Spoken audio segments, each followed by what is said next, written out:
Hello friends, welcome to my YouTube channel. और आज मैं आपके लिए लेकर आई हूँ कहानी कौशल, जिसके लेखक हैं मुंशी प्रेमचंद। तो चलिए दोस्तों, शुरू करते हैं कहानी को।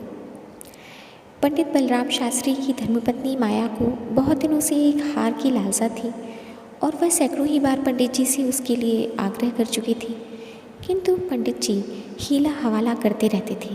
यह तो साफ साफ ना कहते कि मेरे पास रुपए नहीं हैं। इनसे उनके पराक्रम में बट्टा जो लगता था, तर्क नाव की शरण लिया करते थे।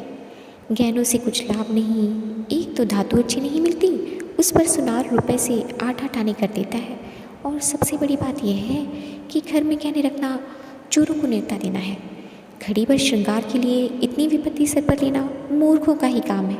बेचारी माया, तर्कशास्त्र का तो उसे ज्ञान ना था, इन युक्तियों के सामने निरुत्तर हो जाती थी।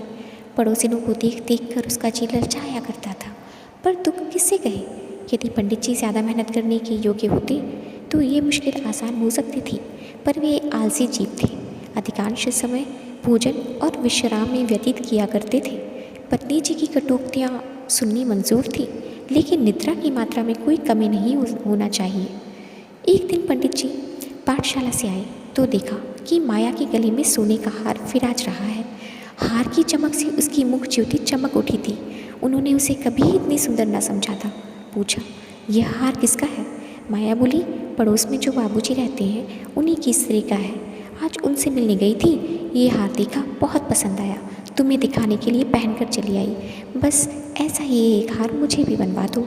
पंडित, दूसरे की चीज़ नाहक मांग लाई, कहीं चोरी हो जाए तो हार तो बनवाना ही पड़े, उल्टा बदनामी भी हो जाए।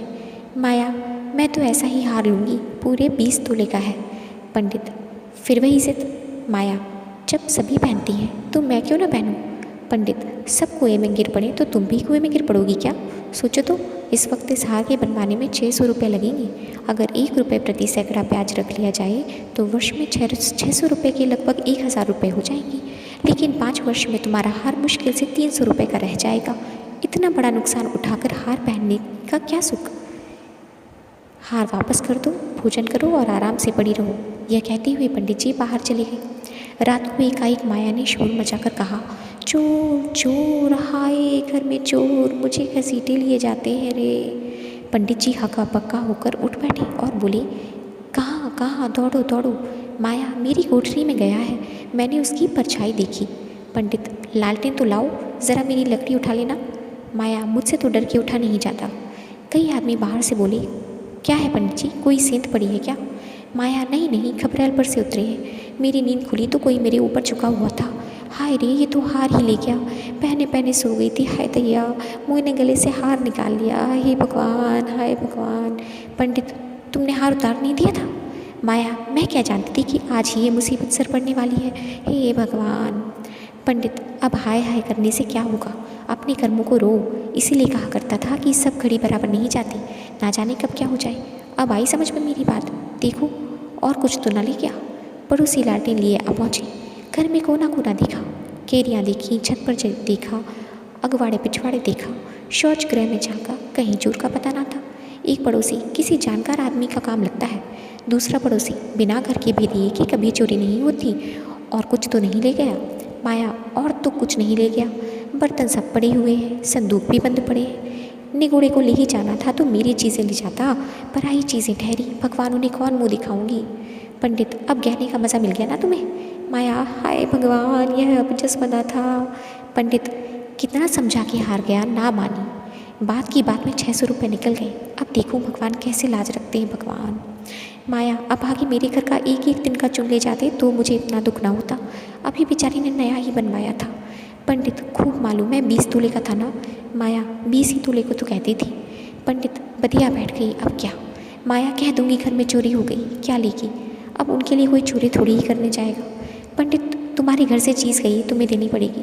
उन्हें इससे क्या प्रयोजन कि चोर ले गया या तुमने उठाकर रख लिया? माया, तो इतने रुपए कहाँ से आएंगे? पंडित, कहीं ना कहीं से तो आएंगी ही, नहीं तो लाज कैसे रहेगी? मगर की तुमने बड़ी भूल। माया, भगवान से मंगने की चीज़ बिना देखी गई, मुझे कोल ने गिरा था, नहीं तो इस घड़ी भर कर गले में डालने के लिए ऐसा कौन सा बड़ा सुख मिल गया। मैं हुई ही अभागिन। पंडित, अब पछताने और अपने को कोसने से क्या फ़ायदा, चुप होके बैठो। पड़ोसन से कह देना घबराओ नहीं, तुम्हारी चीज़ जब तक लौटा ना देंगे तब तक हमें चैन ना आएगा। पंडित बलराम शास्त्री को अपने ही चिंता रहने लगी कि किसी तरह हार बनी। यूँ अगर टाट उलट देते तो कोई बात ना थी, पड़ोसन को संतोष ही करना पड़ता, ब्राह्मण से डांट कौन लेता। किंतु पंडित जी ब्राह्मणत्व के गौरव को इतने सस्ते दामों में ना बेचना चाहते थे। आलस्य छोड़कर धनोपार्जन में दत्तचित्त हो गए। 6 महीने तक उन्होंने दिन को दिन और रात को रात नहीं जाना। दोपहर को सोना छोड़ दिया, रात को भी बहुत देर तक जागते।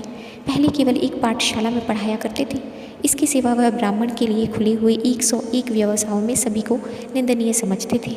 अब पाठशाला से आकर संध्या एक जगह भागवत की कथा कहने जाते, वहाँ से लौटकर 11-12 बजे रात तक जन्म कुंडलियाँ, वर्षफल आदि बनाया करते। प्रातःकाल मंदिर में दुर्गा जी का पाठ करते। माया पंडित जी का अध्यवसाय देखकर कभी कभी पछताती कि कहाँ से मैंने यह विपत्ति सर पर ले ली, कहीं बीमार पड़ जाए तो लेने के देने पड़े। उनका शरीर क्षीण होते देखकर उसे अब यह चिंता व्यथित करने लगी। यहाँ तक कि 5 महीने गुजर गए।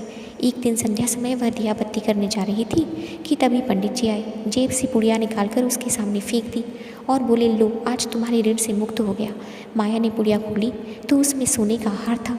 उसकी चमक दमक, उसकी सुंदर बनावट देखकर उसके अंतःस्थल में खुदखुदी सी होने लगी। मुख पर आनंद की आभा दौड़ गई। उसने कातर नेत्रों से देखकर पूछा, खुश होकर दे रहे हो या नाराज़ होकर?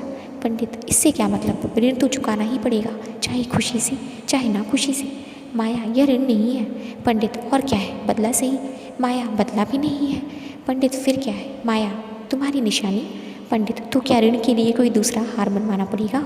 माया, नहीं नहीं, वह हार चोरी हुआ ही नहीं था, मैंने झूठ मूठ शोर मचाया था। पंडित, सच? माया, हाँ सच कहती हूँ। पंडित, मेरी कसम। माया, तुम्हारे चरण छूकर कहती हूँ। पंडित, तो तुमने मुझसे कौशल किया था? माया, हाँ। पंडित, तुम्हें मालूम है तुम्हारे कौशल का मुझे क्या मूल्य देना पड़ा? माया, क्या 600 रुपये से ऊपर? पंडित, बहुत ऊपर, इसके लिए मुझे अपने आत्म स्वातंत्र्य को बलिदान करना पड़ा। तो दोस्तों, ये थी कहानी।